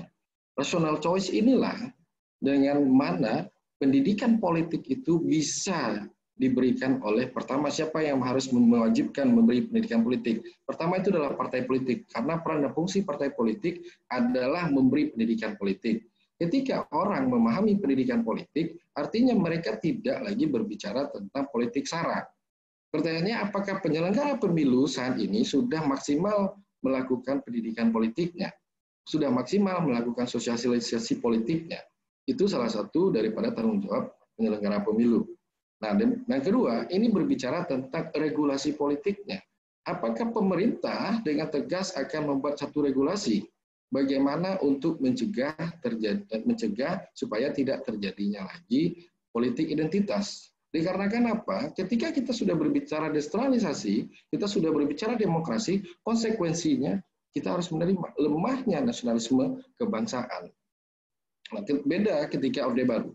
Ketika Orde Baru dulu memang dilarang dan tidak dianjurkan untuk menggunakan politik sara. Tetapi saat ini pejabat-pejabat itu sendiri yang membuat munculnya politik sara. Dan ini menjadi bahan dan komoditi yang mereka pakai untuk kampanyenya. Dulu saya pernah menulis tentang kalau mau belajar demokrasi, datanglah ke Jambi. Kenapa? Di Jambi ini sangat dipimpin oleh kepelbagaian etnisitas. Ketua DPR Jambi itu adalah etnik Jawa. Wali kota Jambi itu adalah etnik Palembang. Lalu apa yang dipersoalkan oleh masyarakat Jambi? Tidak ada. Baru saat ini mulai muncul adanya politik identitas. Politik identitas bagaimana saat ini putra daerah dimunculkan. Nah, ditarik lagi kasus per kasus, case by case, kalau kita lihat di Papua sebelum adanya reformasi, birokrasi itu dikuasai oleh non-Papua. Birokrasi itu sangat diatur bagaimana di sana itu bukan orang Papua. Karena apa? Punya alasan negara untuk memperkuat sistem-sistem yang ada di Papua, khusus sistem pemerintahan, dimajukan. Kalau saat ini tidak ada lagi, dan bahkan sangat berkurang, bukan tidak ada, tapi sudah berkurang. Karena kan apa? Desentralisasi. Karena kan otonomi daerah. Silakan kepala daerahnya untuk berkompetisi, merebut kekuasaan, dan silakan mengatur jajaran-jajarannya. Seperti sekdanya, kepala dinasnya, semuanya. Nah, bagaimana untuk ini bisa dihindari? Kalau memang untuk bisa dihindari ini, artinya kita semuanya bukan hanya penyelenggara, wajib untuk mengetahui dan memiliki pendidikan politik itu sendiri. Ini juga peran daripada kawan-kawan yang sangat concern terhadap pemilu ini, seperti Perludem, JPPR, dan banyak lagi. Itu kita juga mensosialisasikan ini. Bahkan saat ini kita sedang mengkritik bagaimana dalam pilkada ini sedang terjadi genosida besar-besaran. Bahwasanya kita dalam pandemi ini, tetapi pemerintah masih memaksa untuk melaksanakan pilkada. Bahkan sudah berapa kepala daerah sudah dikonfirmasi terinfeksi COVID-19 ini. Itu dulu untuk pertanyaan Dinda Taufik. Baik, terima kasih kepada materi yang memberikan penjelasan mengenai pertanyaan dari Kakanda ataupun Adinda, karena melalui chatting ini kami tidak bisa melihat wajahnya yang bertanya ini muda ataukah sudah masuk generasi lanjut. Baik, karena ini ada pertanyaan lagi dari, wah ini ngirimnya via WA langsung ini. Baik, kami bacakan. Sebagaimana kita tahu Indonesia tidak lepas dari keberagaman suku atau identitas. Bahkan tiap daerah juga memiliki beragam suku. Menyangkut dalam konteks politik, tiap suku cenderung menginginkan orang-orang dari sukunya untuk menjadi pemimpin. Dalam konteks demokrasi, hal ini juga tidak bertentangan karena suara terbanyak bisa saja terpilih menjadi pemimpin di negeri ini. Bagaimana kita dalam melihat hal ini mencegah terjadinya gesekan antar pendukung dari berbagai identitas dalam yang berbeda ini?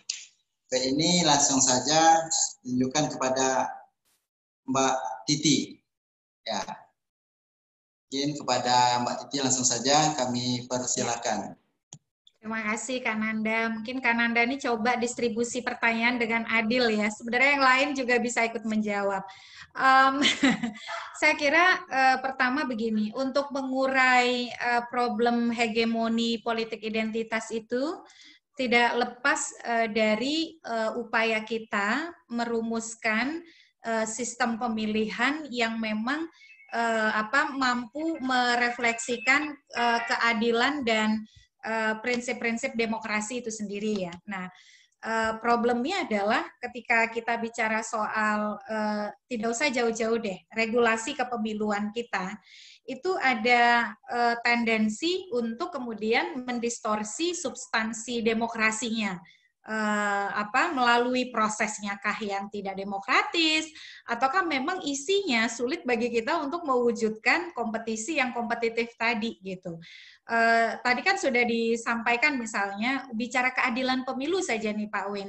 Kita kan tahu ya problemnya ada di mana, solusinya seperti apa, tapi formulasinya itu sulit kita dapatkan dari konstruksi hukum yang ada. Bahkan kadang-kadang kerangka hukum pemilu itu menjadi penghambat dalam hadirnya kompetisi yang adil gitu.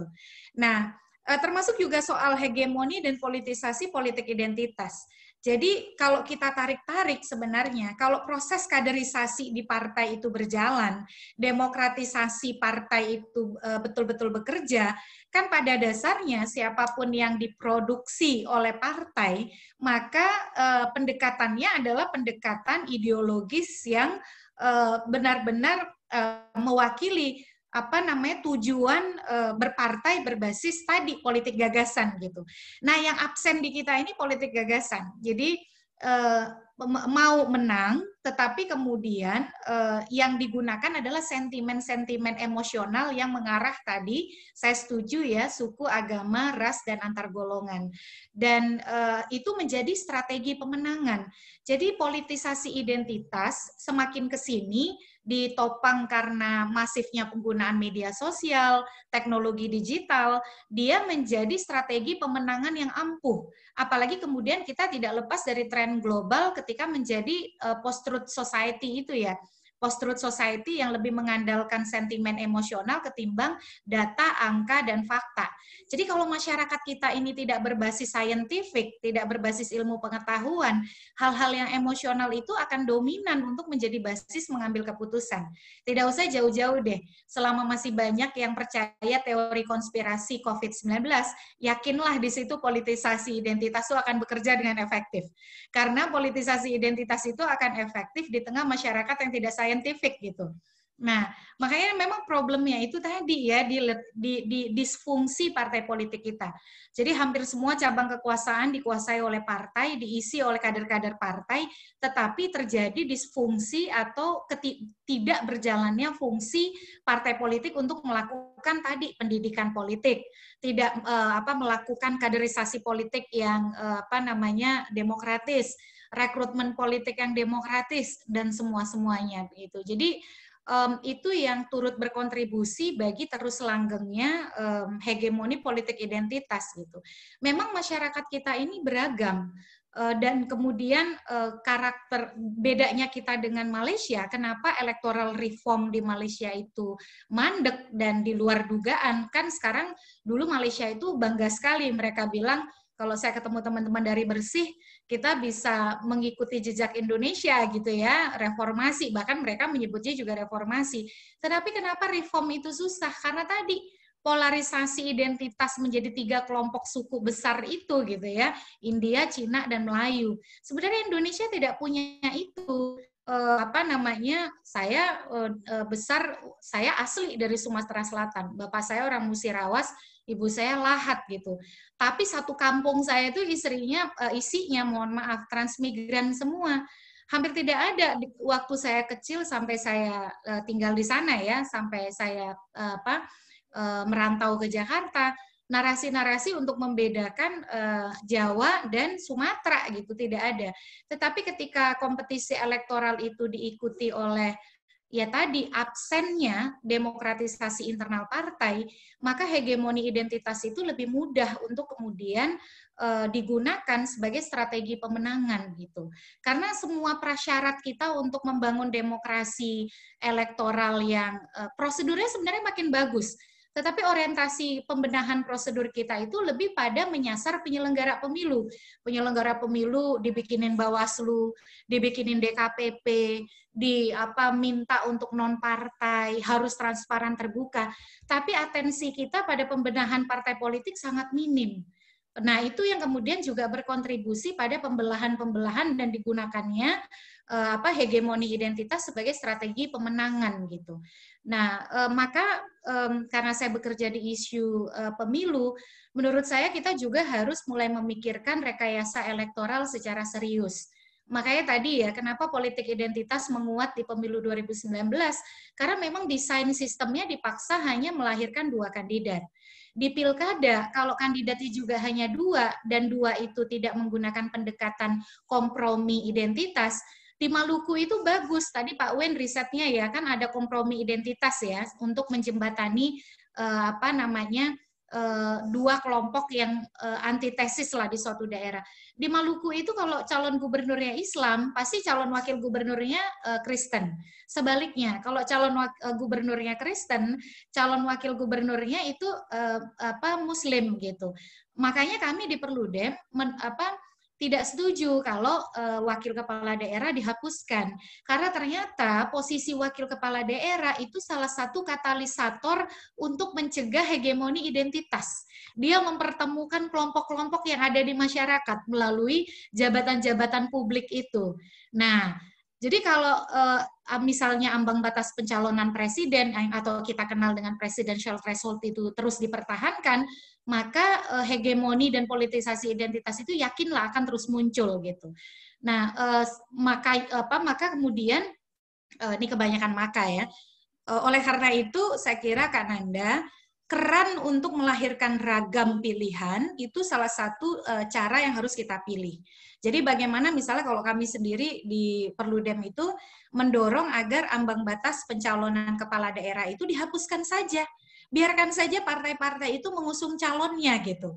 Lalu kemudian persyaratan pencalonan perseorangan juga diturunkan. Nah, sekarang ini 94 daerah itu yang Pilkada 2020 itu calon tunggal gitu. Coba aja diteliti nanti bagaimana kemudian polarisasi di antara yang head to head ini gitu ya. Untung saja Medan nggak head to head gitu ya. Kalau Medan head to head ya kalau saya tidak salah. Medan tuh head to head. Sorry, Solo maksudnya head to head-nya ya head to head begituan gitu ya. Bukan head to head yang betul-betul. Kalau Medan nih potensi untuk muncul isu politik identitas meskipun Nasution versus Nasution itu tetap mungkin untuk kemudian mewarisi perseteruan Pilpres 2019 untuk Medan gitu. Saya kira begitu ya Kak Nanda, memang kalau kita mau benahi, saya kira 4 hal yang harus kita benahi. Yang pertama adalah kerangka hukumnya, mau tidak mau. Ini yang saya sering diskusi dengan Prof. Ramlan. Salah satu yang paling menggelisahkan itu kerangka hukum pemilu kita bukan hanya harus disusun dengan cara-cara yang demokratis, tetapi substansinya kan juga harus menjamin kompetisi yang demokratis ya. Itu yang belum hadir hari ini. Yang kedua adalah demokratisasi kelembagaan partai politik kita. Dan ini memang menjadi pekerjaan rumah yang di masa reformasi, di era reformasi saat ini, itu yang paling tidak tersentuh. Pemilih selalu jadi garapan, penyelenggara pemilu apalagi, selalu jadi istilahnya itu sorotan. Tetapi partai itu tidak banyak mendapatkan reformasi di era reformasi kita. Yang ketiga adalah penegakan hukum, dan yang keempat kesadaran masyarakat. Jadi 4 hal ini yang memang harus menjadi fokus kita ketika menjawab soal hegemoni dan politisasi identitas di Indonesia. Gitu kan, Anda? Baik, terima kasih kepada Mbak Titi ya dalam menjawab pertanyaan dari Adinda Hamka. Dan nanti kalau masih ada yang belum jelas boleh ditanyakan. Selanjutnya ini sudah ada yang nelpon nih, mau bertanya via video katanya. Untuk Saldi, boleh langsung pada Adinda Saldi untuk langsung memberikan pertanyaan via video, kami persilakan. Baik. Assalamualaikum warahmatullahi wabarakatuh. Terima kasih banyak saya sampaikan untuk moderator kita pada malam hari ini, Kakanda Ananda. Izinkan saya bertanya selaku mahasiswa ilmu pemerintahan Universitas Jambi. Nah, di sini saya ingin bertanya kepada yang terhormat Abangda Dr. Dori Effendi selaku pemateri kita pada malam hari ini. Sebelumnya, suara saya bisa didengar dengan jelas, tidak?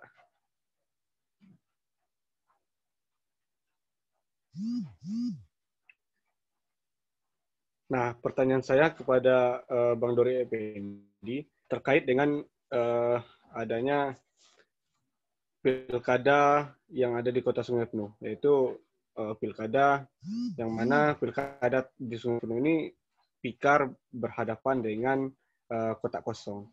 Nah, berkaitan dengan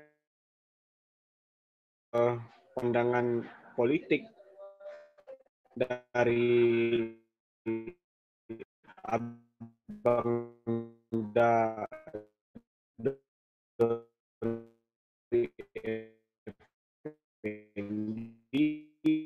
selaku pengamat politik yang ada di Provinsi Jambi menyikapi, karena kita tahu itu sudah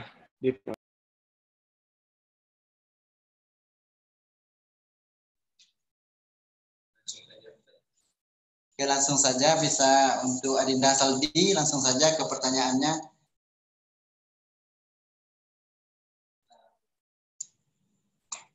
Gimana ini? Yang bertanya.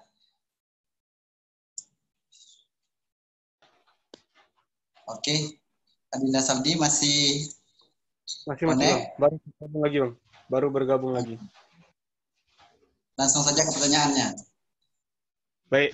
Nah, berkaitan dengan pilkada yang ada di Kota Sungai Penuh. Nah, pertanyaan ini saya tujukan untuk Abangda Dori Effendi selaku pengamat politik yang ada di Provinsi Jambi. Nah, berkaitan dengan pilkada yang ada di Kota Sungai Penuh, yang mana putra dari Sungai Penuh yaitu Fikar maju sebagai calon wali kota Sungai Penuh menggantikan Asapri Jaya Bakri, ayahandanya. Nah, berkaitan dengan itu juga, Bang, Fikar itu kan di dalam pilkada ini melawan kotak kosong. Nah, bagaimana pandangan dari Abangda Dori Effendi menyikapi hal itu? Karena kita tahu bahwa sebelum ini Kota Sungai Penuh itu sudah dipimpin oleh dinasti politiknya AJB. Nah, apakah hal ini akan berlanjut, Pak, ketika pilkada pemilihan wali kota Sungai Penuh tahun 2020 ini? Nah, bagaimana dampak terhadap kemajuan dari Kota Sungai Penuh itu ketika masyarakat memilih Fikar sebagai wali kota Sungai Penuh? Nah, itu ya, Pak. Itu saja, Pak. Mungkin pertanyaan dari saya. Terima kasih.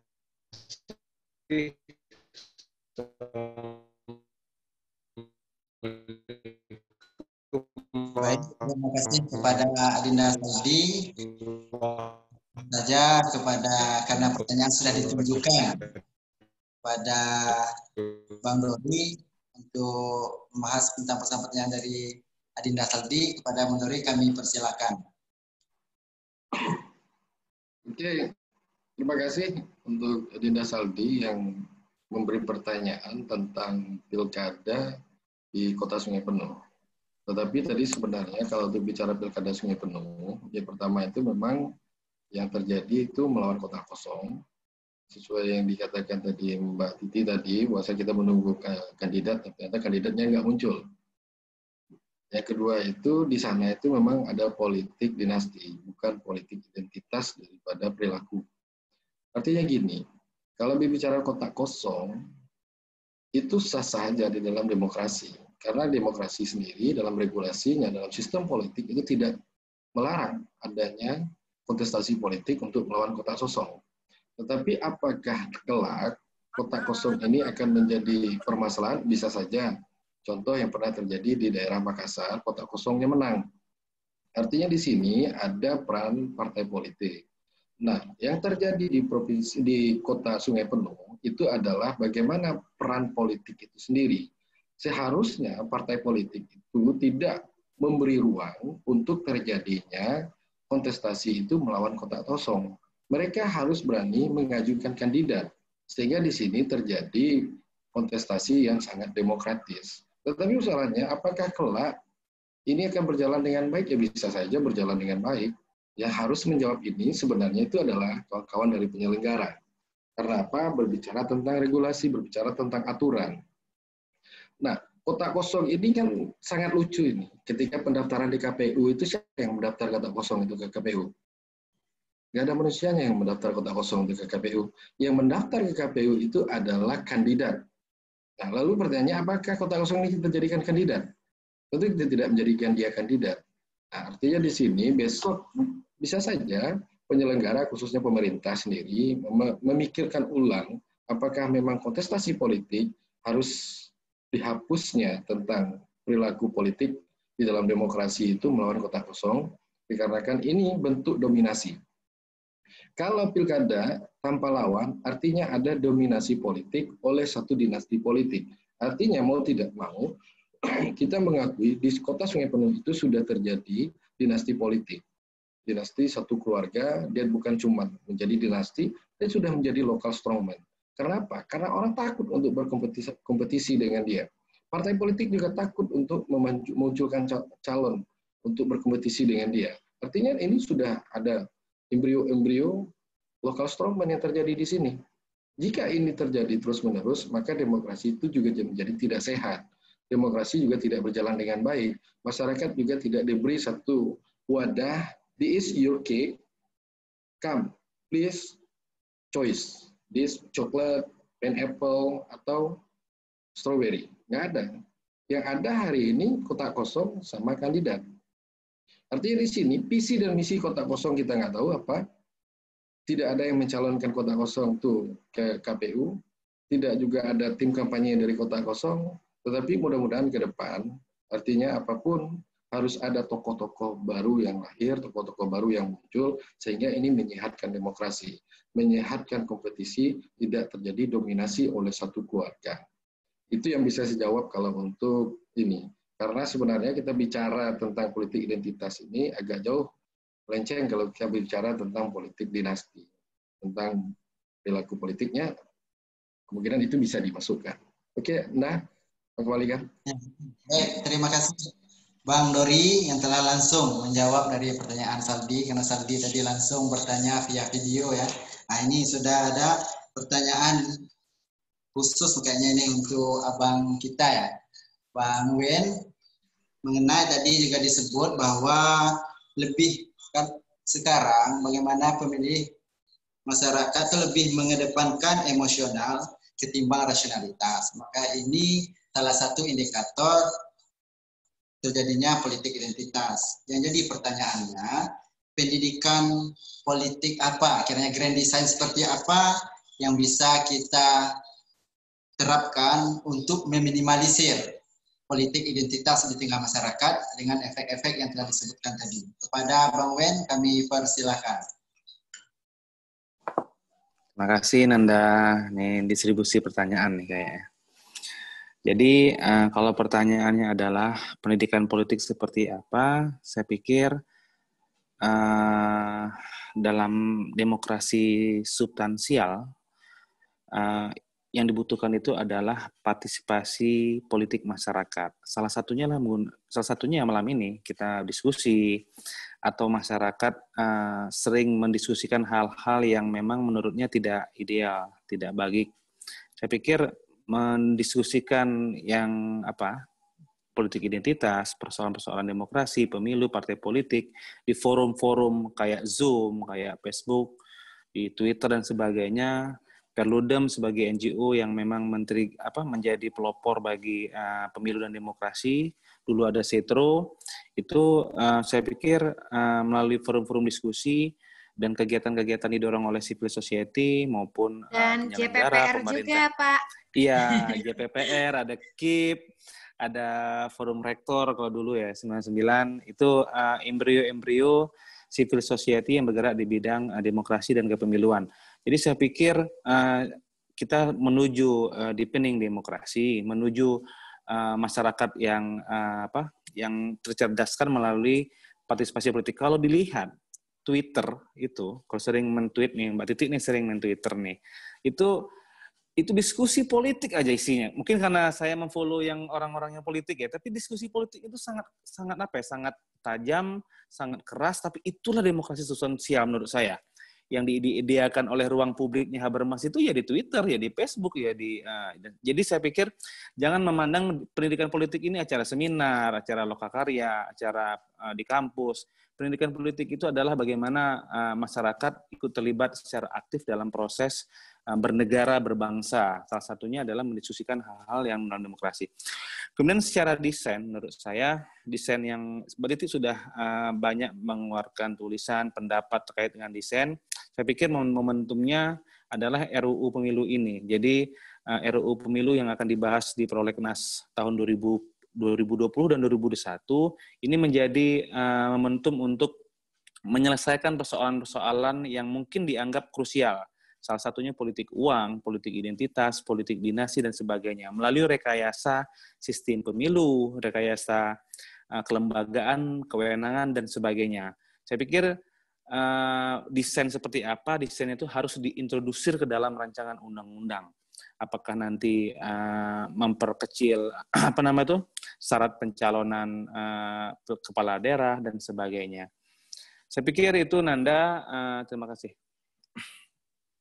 Oke, baik. Terima kasih kepada Bang Ben yang telah memberikan gambaran bagaimana sebenarnya grand design. Tapi bagaimana pendidikan politik ini betul tadi dikatakan Bang Ben itu tidak harus mutlak dilaksanakan melalui seminar atau forum-forum formal, tapi dengan duduk berdiskusi mengenai persoalan-persoalan sosial politik, itulah sudah bagian dari grand design dalam untuk meminimalisir atau meningkatkan rasionalitas dari pemilih kita. Baik, dikarenakan keterbatasan waktu, di sini closing statement boleh kepada Mbak Titi untuk memberikan closing statement sebelum kita tutup. Kepada Mbak Titi kami persilahkan. Ya, saya kira saya ingin fokus kepada Pilkada 2020 ya. Terlepas dengan segala kontroversinya, kita meskipun misalnya tidak menutup kemungkinan Pilkada ditunda kembali, kalau kondisinya menunjukkan lonjakan yang terus meningkat dan ketidakmampuan para pihak di dalam merespon berbagai dinamika, kan masih mungkin untuk dilakukan penundaan, apakah secara keseluruhan ataukah misalnya parsial. Tetapi pilkada di tengah situasi pandemi, kalau misalnya pun ditunda tahun depan, kan belum tentu pandeminya juga berakhir ya. Adalah pilkada yang tidak mudah, pilkada yang membawa risiko. Buktinya apa? Sudah bertambah terus penyelenggara pemilu yang terkonfirmasi positif COVID. Artinya risiko itu nyata dan betul-betul ada. Nah, karena pilkadanya ini berisiko dan juga mahal, harusnya punya kontribusi positif bagi daerah. Dan kontribusi positif itu hanya akan bisa diraih kalau kepemimpinan yang terpilih itu adalah kepemimpinan yang punya gagasan membangun daerah dan bisa menjawab persoalan daerah. Percayalah, itu tidak akan bisa kita dapat kalau cara kita memilih itu tidak mempertimbangkan gagasan dan program, tetapi hanya memenuhi sentimen emosional, kesamaan agamakah, kesamaan sukukah, kesamaan daerahkah, begitu ya.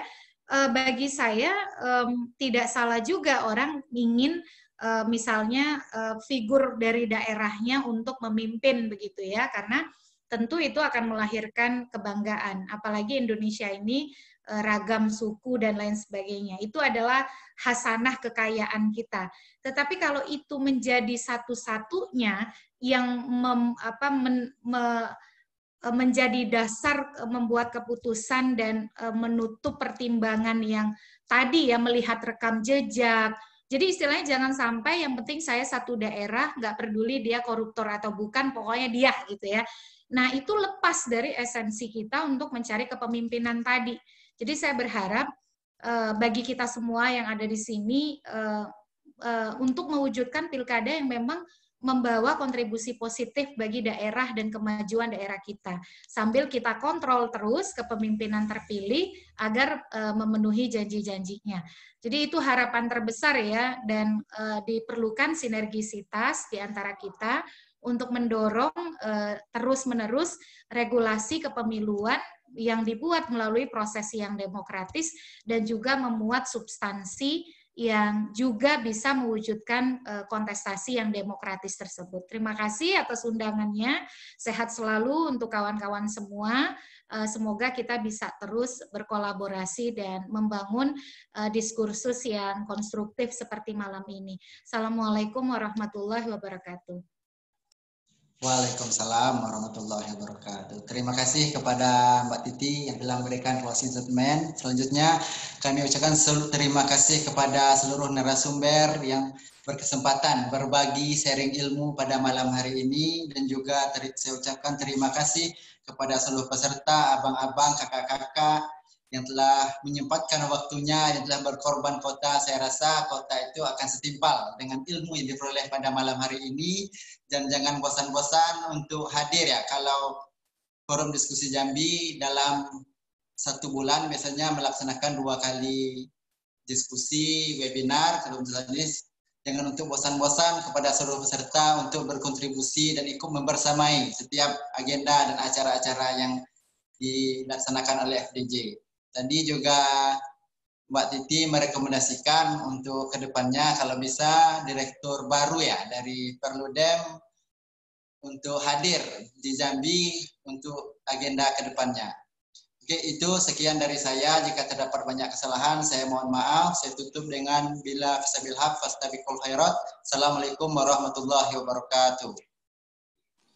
Waalaikumsalam warahmatullahi wabarakatuh. Terima kasih Nanda, Pak Titi, Pak Dr. Dori. Terima kasih semuanya. Nanda, terima kasih. Sampai jumpa lagi. Sehat selalu ya. Tapi sebenarnya tadi saya mau respon lupa satu hal, penggunaan baju adat dan identitas kesukuan itu diawali di Pilkada Aceh 2006 ketika Irwandi Yusuf maju pilkada jalur perseorangan. Dia itu salah satu yang memicu sentimen untuk orang memilih karena dia satu-satunya yang pakai baju adat Aceh di surat suara. Nah, selesai dari situ udah mulai tuh orang, biasa di surat suara kan pakai jas gitu ya, pakai kopiah. Nah, mulai sejak itu di Aceh itu pakai kopiah meketup itu, karena dulu tesis saya soal Aceh. Nah, tadi ingat Pak Dori yang pakai baju-baju itu, ternyata memang di Aceh itu 2006 yang salah satu riset yang saya bikin sama BRR berkontribusi terhadap perolehan suara Irwandi, karena dia bisa merebut hati orang Aceh yang memang sentimen kesukuannya tinggi ya. Gara-gara di surat suara dia pakai baju Aceh. Nah, jangan-jangan nanti di Jambi juga surat suara ya? Gam itu. Iya, betul. Gam itu. Betul. Ya, Irwandi Yusuf sama Muhammad Nazar waktu itu. Oke, kawan-kawan semua pamit ya. Terima kasih Mbak Titi. Terima kasih banyak. Assalamualaikum warahmatullahi wabarakatuh. Terima kasih Dori, Nanda. Assalamualaikum warahmatullahi wabarakatuh.